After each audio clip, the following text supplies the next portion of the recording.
അസ്സലാമു അലൈക്കും വറഹ്മത്തുള്ളാഹി വബറകാതുഹു.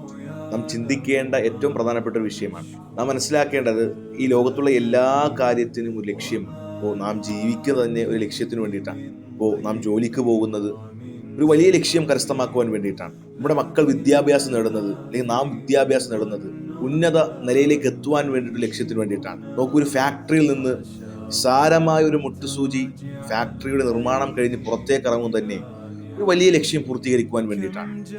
എന്നാൽ നിന്റെ നാഥൻ നിനക്ക് കോടാനുകോടി വിലമതിക്കുന്ന ശരീരം നൽകിയത് അത് തോന്നിയ രൂപത്തിൽ ജീവിച്ച് അത് തോന്നിയ രൂപത്തിൽ ആഹ്ലാദിക്കുവാൻ വേണ്ടിയിട്ടല്ല.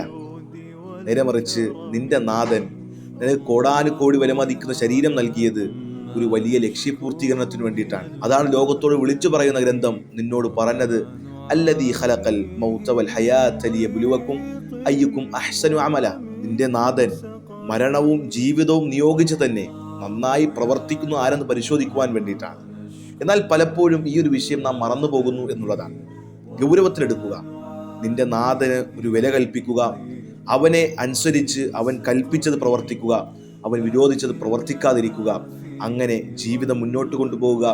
എന്നാൽ അല്ലെങ്കിൽ നാഥൻ ഒരുക്കി വെച്ച ആ പ്രവിശാലമായ സ്വർഗമെന്ന് പറയുന്ന വലിയ ലക്ഷ്യത്തിലേക്ക് നമുക്ക് എത്തിച്ചേരാൻ സാധിക്കും. നാഥൻ അനുഗ്രഹിക്കട്ടെ. അസ്സലാമു അലൈക്കും വറഹ്മത്തുള്ളാഹി.